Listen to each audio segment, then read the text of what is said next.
You know what's a good painting? This. This is a good painting. This is Jimson Weed, or White Flower No. 1, painted by Georgia O'Keeffe in 1932. This is possibly one of O'Keeffe's most well-known paintings. In fact, in 2014 it sold for $44.4 million and made O'Keeffe the highest-selling woman in art. Now, hang on, that sounds weird. Is that how you want to phrase that? There are a lot of things about White Flower No. 1 that make it a good painting. For one thing, just look at it. Isn't it nice to look at? Look at that.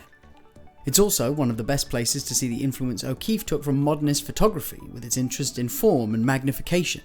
This isn't exactly shocking, considering O'Keeffe associated heavily with a lot of modernist photographers. The photographer Alfred Stieglitz was fairly well known for these kinds of devices, and also for being married to Georgia O'Keeffe. Hey, look at that, that's who did this painting. It's funny, that.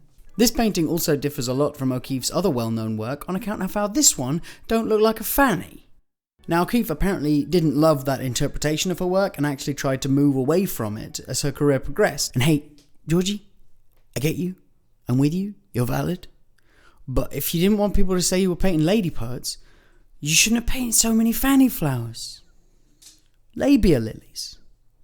Puss posies.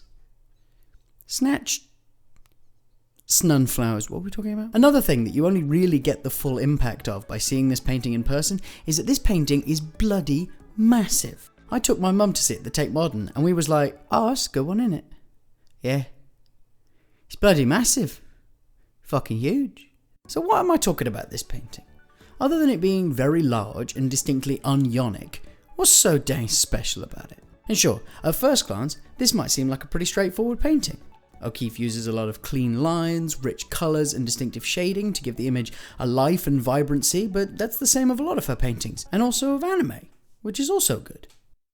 And there's not much going on here in terms of composition or construction. I mean, look at it.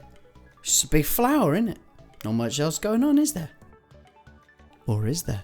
There is. This is a clear suggestion that there definitely is, and we're going to get that in a minute, but first we're going to talk about flowers that aren't in paintings but in real instead. O'Keeffe first came across the Jimson weed growing up through the patio in her home in New Mexico. That's where it come from. So take a look at the painting again.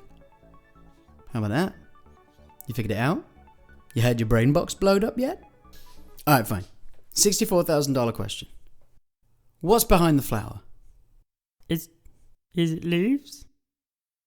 I mean, yeah, it is leaves, and the dark greens throw the white flower well and truly in the foreground, but wait, what's this? What's going on here then? What's all this about? It's the sky, innit?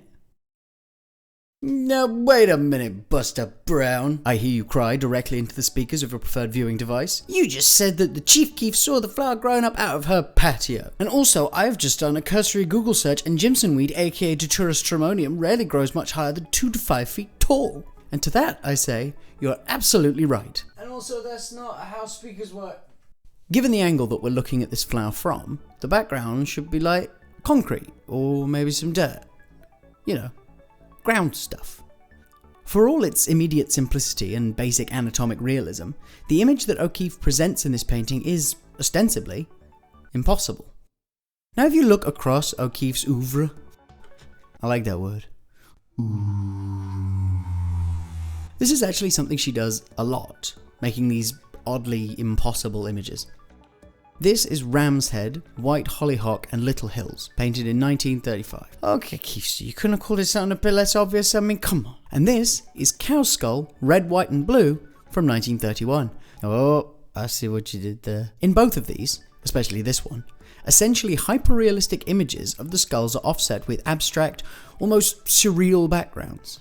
Now, O'Keeffe had a pretty well-documented love of abstraction, but often the impact of the subjects in these paintings is so significant that what they're set against ends up ignored. And that's not what we're about over here, okay? You know, Ohana means family, and family means look at the dang backgrounds, you great nubties.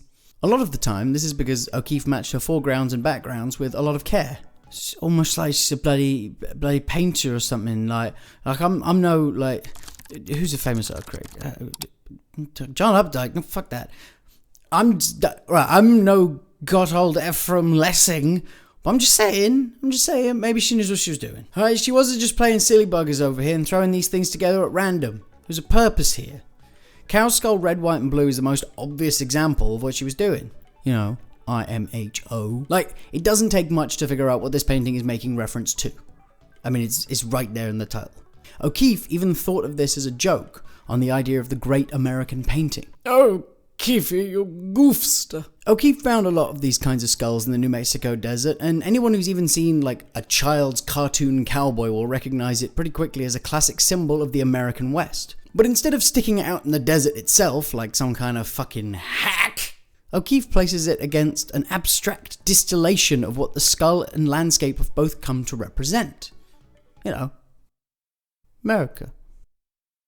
That way, it goes from being a picture of a lump of collagen on some cloth to being a representation of what O'Keeffe saw as the enduring spirit of the country in which she spent her life. But hang on a minute, you say into your microphone because you're a good listener. Wasn't we talking about a flower? I'm getting to that, alright? Just relax. It's almost like I'm making a broader point over here about art, not just one painting, alright? Just cool yourself down, friend. You need a drink? I got some Robinson's orange squash in the cupboard. The cap's a little crunchy, but it's probably still good. Obviously, when it comes to White Flower number 1, there's nothing quite so obvious going on in the background. For one thing, there's a lot less of it. What with the big old white flower getting up in your face, you get a little hint of an impossible sky, but not much else. So what gives? Here's a quote from O'Keeffe herself.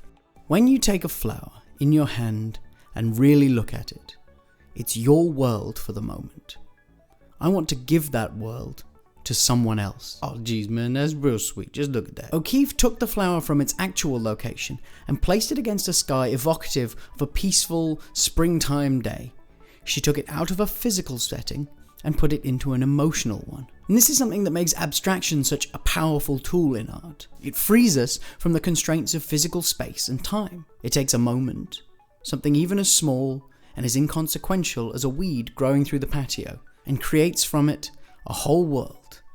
And then it gives that world to us to hold in our hand, even if it's for just a moment.